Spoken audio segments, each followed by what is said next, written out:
Kazakhstan produces nearly 90 million tons of oil annually and accounts for 13% of Europe's crude supplies. This figure is set to rise as the country ramps up production, thanks largely to its giant Western-led Tengiz oil field. Is Kazakhstan planning to expand its oil exports to the EU? And what is it doing to remain a reliable supplier of crude? Welcome to East-West Connect. We're highlighting business and economic developments in Kazakhstan and the wider Central Asia region, connecting with Europe and beyond. Kazakhstan is the EU's third largest non-OPEC oil supplier. Last year, the country exported nearly 3/4 of its crude to Europe, amounting to almost 70 million tons. Here's a breakdown of the largest European importers of Kazakhstani oil. Italy dominates, importing 26.3 million tons. That's more than quadruple the volume sent to the Netherlands, which ranks second. Romania, France, and Spain trail behind, each importing less than 5 million tons. These figures are expected to change as Kazakhstan has increased its production to an average of 2 million barrels per day this year, up from 1.8 last year, with a target of reaching 2.1 million by 2026. This growth is largely due to the nearly 43 billion euros expansion of the Tengiz mega oil field, which in February alone accounted for almost half of the country's output.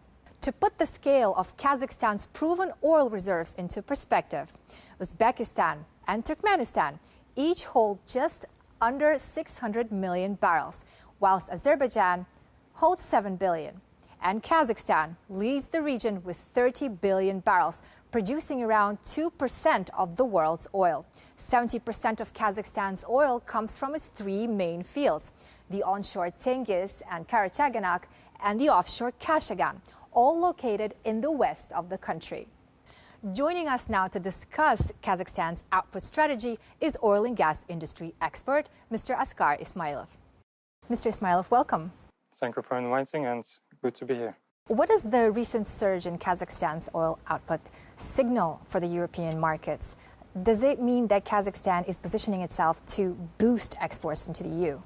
As we know, currently Kazakhstan and Germany is discussing to ramp up transportation of Kazakhstan oil. And also we keep in mind that Kazakh refineries increasing its oil production. So when we say that Kazakhstan increases oil production, the first markets as more interesting for Kazakhstan will be taken into account to provide those amount of oil to Europe.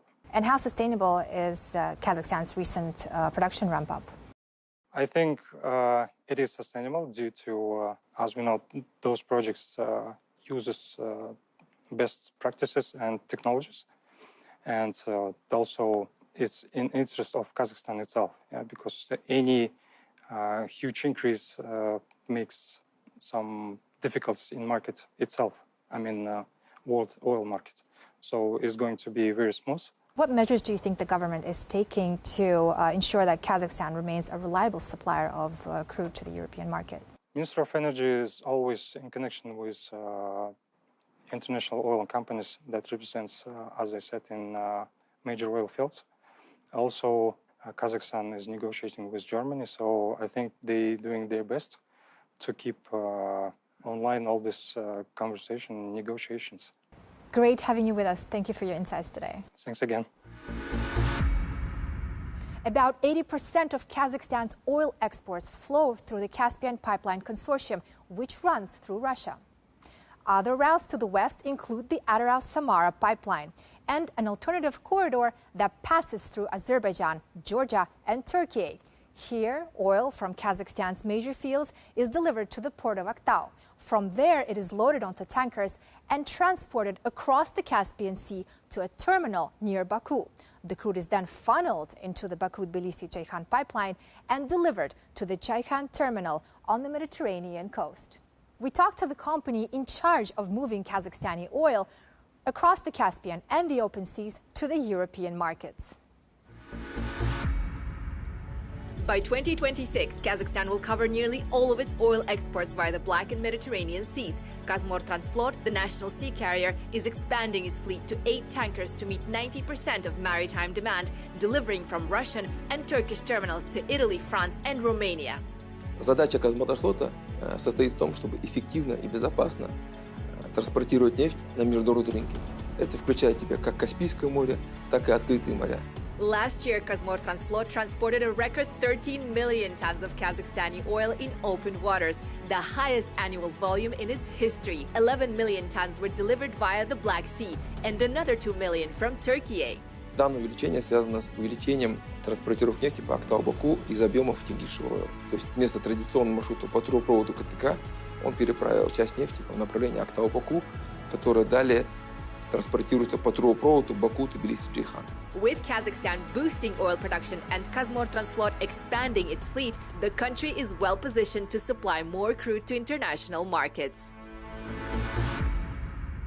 Kazakhstan's production surge has not been welcomed by OPEC+, the group of oil-producing nations that aims to regulate global supply and influence prices.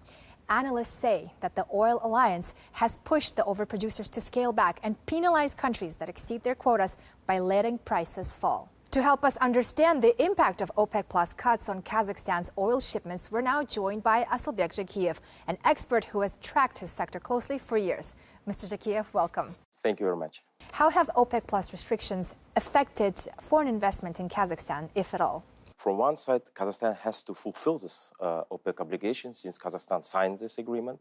But from another perspective, Kazakhstan has own national interest. In Kazakhstan, 3 super major oil fields. These fields are operated through a PSA, production sharing agreement.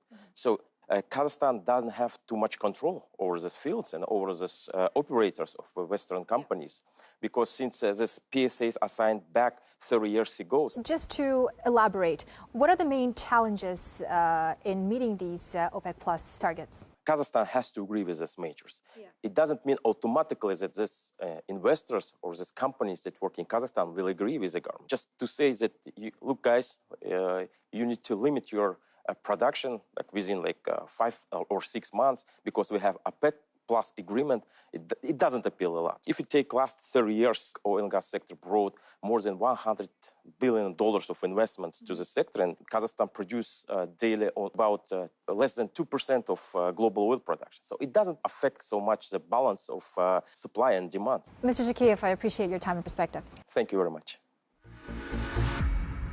Kazakhstan's rising output is poised to shift the energy dynamics in the EU and may even deepen the country's strategic partnership with the bloc. Bye for now, and join us in the next episode of East-West Connect.